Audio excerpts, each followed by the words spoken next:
Hello friends, जैसा कि आपको पता है कि यूपी टेट एग्ज़ाम 28 नवंबर को होने वाला है। ऐसे में हम अपनी तैयारी कर रहे हैं और तैयारी लगभग पूर्ण होने को है। लेकिन परीक्षा में जो प्रश्न आते हैं, चाहे वो किसी सब्जेक्ट के हों, इंग्लिश, इन्वायरमेंट, हिंदी, संस्कृत, मनोविज्ञान, किसी भी सब्जेक्ट के प्रश्न हो, तो यदि वो प्रश्न हमें नहीं आते हैं तो उस कंडीशन में भी हमें क्वेश्चन का आंसर लगाना ही है, क्योंकि कोई निगेटिव मार्किंग नहीं है। जब निगेटिव मार्किंग नहीं है तो 100 में 100% हमको क्या करना है, अटेम्प्ट करना है। ऐसे में कुछ ऐसी ट्रिक मैं आपको बता रहा हूं कि यदि क्वेश्चन नहीं आता है तो इन ट्रिक का इस्तेमाल हम कर सकते हैं। और ये ट्रिक जो है पूरी तरह से अनुभव पर आधारित है। परीक्षा में पूछे गए प्रश्नों का विश्लेषण करने के आधार पर है। और अक्सर देखा गया है कि जो इस तरह के ऑप्शन होते हैं वो करेक्ट होते हैं। इनकी विश्वसनीयता जो होती है 80 से 90% तक क्या होती है, करेक्ट होती है। तो आइए कुछ ऐसे ट्रिक्स देखते हैं जिससे अगर क्वेश्चन हमें नहीं आता है तब हम इन ट्रिक का प्रयोग करेंगे। जब क्वेश्चन हमें नहीं आता है तब इस ट्रिक का प्रयोग करेंगे। आइए देखते हैं टाइप फर्स्ट। टाइप फर्स्ट का जो क्वेश्चन है, अगर आपके पास इस तरह के क्वेश्चन आते हैं जैसा टाइप फर्स्ट में दिया गया है, पहला क्वेश्चन दिया है कि समस्या समाधान अधिगम का प्रत्यक्ष संबंध है। पहला ऑप्शन दिया स्मित स्तर से, दूसरा दिया है अवबोध स्तर से, तीसरा दिया है चिंतन स्तर से और चौथा ऑप्शन दिया है ये सभी। तो आप ये मान लीजिए कि अगर कोई ऐसा ऑप्शन दिया है जिसमें चारों ऑप्शन को करेक्ट बताया है, देखिए जैसे स्मित स्तर, अवबोध स्तर, चिंतन स्तर, ये सभी, तो मान लीजिए कि ये 90% यह क्वेश्चन क्या है, सही है। यह ऑप्शन क्या है, सही है। कौन सा ऑप्शन? डी वाला ऑप्शन, जिसमें दिया है ये सभी, ऑल या उपरोक्त सभी। मैक्सिमम देखा गया है कि ये आंसर क्या है, सही है। दूसरे तरह क्वेश्चन आते हैं, दूसरे टाइप का देखिए क्वेश्चन। टाइप 2 कह रहा है कि ऐसे क्वेश्चन जिनमें किसी विकल्प में कोई ऑप्शन दे, दूसरे विकल्प में कोई और चीजें दे और तीसरे विकल्प में देता है ए एंड बी, यानी कहने का मतलब ए और बी दोनों सही है। और तीसरे में अगर देता है ए एंड बी, तो उस क्वेश्चन में हम क्या करेंगे, आइए देखते हैं। टाइप सेकंड कह रहा है, पहला क्वेश्चन आपके पास है, कह रहा है कि निदान हेतु विधि प्रयुक्त करते हैं। कह रहा है, पहला कह रहा है निदानात्मक परीक्षण, दूसरा कह रहा है कि निरीक्षण विधि और तीसरा वाले में कह रहा है A and B, A and B, यानी कह रहा है कि ए और बी दोनों सही है। तो आपको बता दें फ्रेंड्स कि अगर ऐसे क्वेश्चन आते हैं जिनमें देता है कि A and B, B and C, मतलब दोनों ऑप्शनों को कलेक्टिवली सही करता है, वह 70 से 80% ऑप्शन क्या होता है, सही होता है। तो एक एग्जांपल आपको हमने बताया कि टाइप 2 में सी वाला सही है, क्योंकि इसमें दिया है ए एंड बी। और टाइप फर्स्ट में जो दिया था उसका एक क्वेश्चन हमने छोड़ा, दूसरा क्वेश्चन था, तो आप समझ जाएंगे कि इसका क्या सही है, डी सही है। इसका क्या सही है, डी सही है। और इस वाले क्वेश्चन में भी आप समझ गए होंगे कि इसका कौन सा ऑप्शन सही है, सी सही है, क्योंकि दिया है कि विकास को प्रभावित करने वाला कारक है, क्या है, वातावरण, वंशानुक्रम, और तीसरे ऑप्शन में दिया है ए एंड बी। तो ऐसे ऑप्शन जिसमें कलेक्टिवली देता है वो मैक्सिमम क्या होते हैं, सही होते हैं। आइए टाइप थर्ड देखते हैं। टाइप थर्ड देखते हैं तो ऐसे क्वेश्चन जिनके चारों ऑप्शन में ये चेक किया जाए कि कौन सा ऑप्शन सबसे बड़ा है।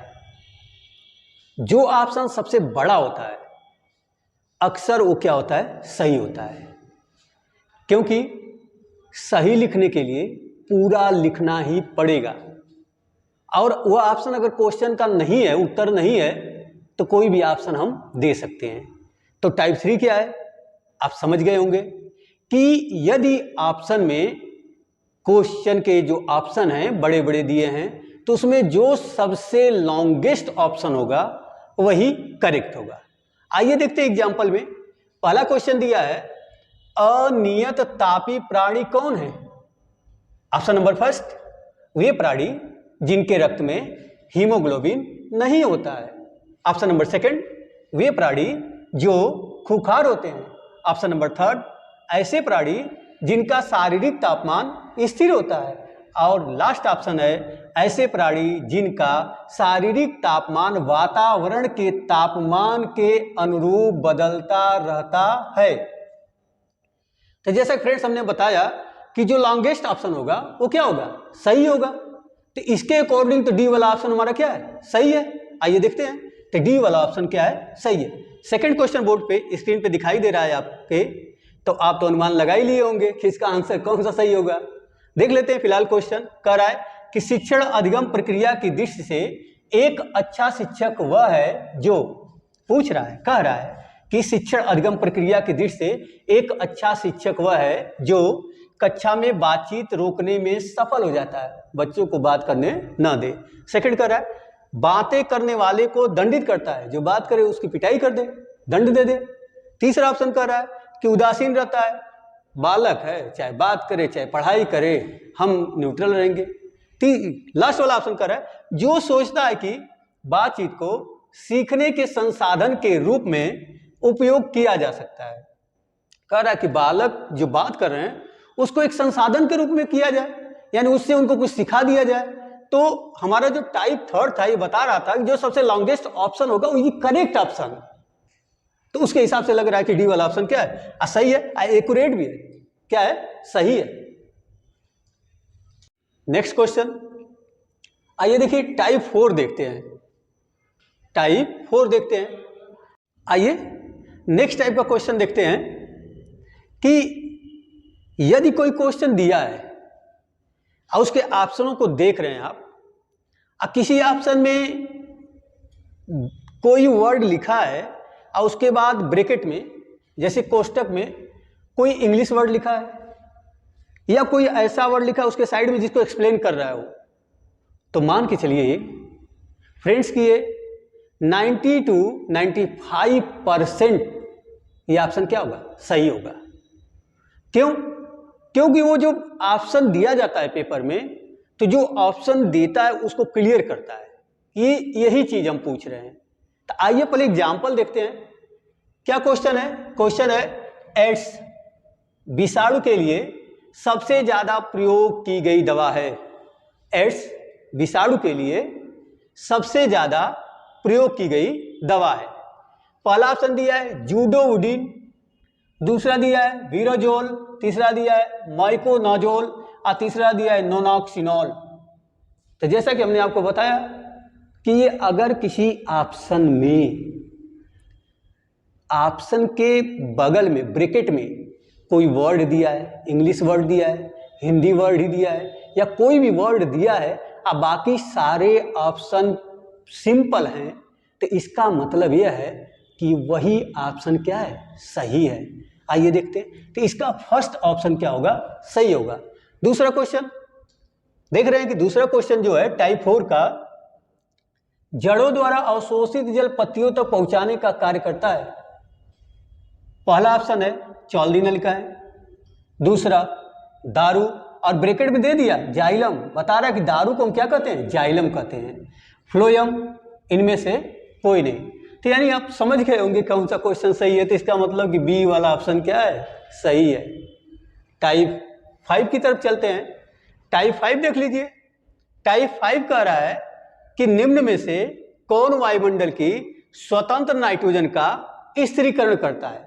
यानी ऐसे क्वेश्चन जिसमें ऑप्शन जो दिया रहे सिंपल दिया रहे और किसी ऑप्शन में ऐसा कोई ऑप्शन हो जो बंच टाइप में हो, गुच्छा में हो, जैसे डीएनए एंड आरएनए, ठीक ना।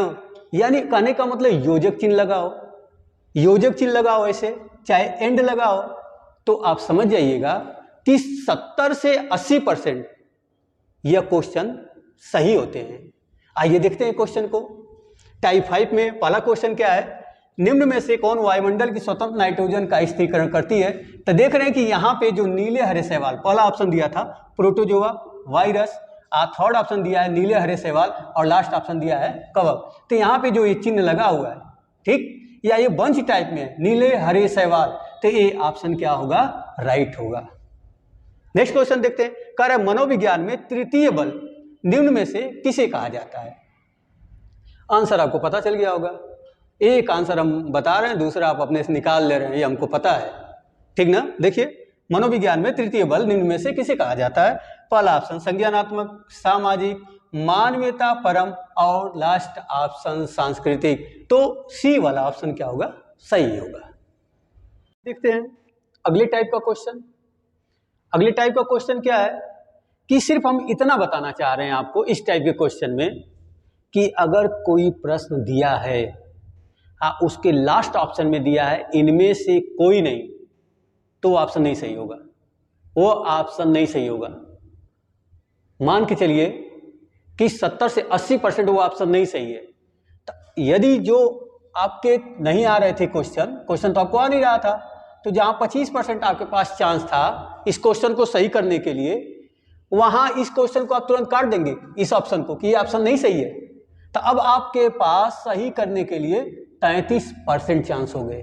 कितने परसेंट हो गए, 33% हो गए। मैं ये बताना चाह रहा हूं कि अगर कोई भी क्वेश्चन दिया है और उसमें लास्ट ऑप्शन दिया है इनमें से कोई नहीं, तो मान के चलिए इनमें से कोई नहीं ऑप्शन क्या है, सही नहीं है। तो जिस क्वेश्चन पे आप 25% श्योर थे, अब उसका श्योरिटी क्या हो गई, 33% हो गई। तो इस क्वेश्चन में पूछा है वीर पूजा की अवस्था है, तो इनमें दिया लास्ट में इनमें से कोई नहीं, तो ये तो नहीं सही है। अब 3 हो गया हमारे पास, तो ये तो आंसर सही सी वाला है, ठीक ना। अब कह रहा है कि सामाजिक विकास का प्रमुख कारक है, इनमें से कोई नहीं, तो ये ऑप्शन तो नहीं सही है। तो ऑप्शन क्या हो गया इसमें, वातावरण, ठीक ना। और हम आपको बता दें इन सभी ट्रिक्स का इस्तेमाल आप तब करेंगे, प्रयोग तब करेंगे जब आपको क्वेश्चन नहीं आता है। यह ट्रिक्स यूपी टेट एग्जाम के लिए बनाई गई है, यूपी टेट परीक्षा के लिए बनाई गई है। और उम्मीद है दोस्तों कि आपको ये वीडियो काफ़ी पसंद आई होगी। अगर पसंद आई होगी तो लाइक सब्सक्राइब करना न भूलें।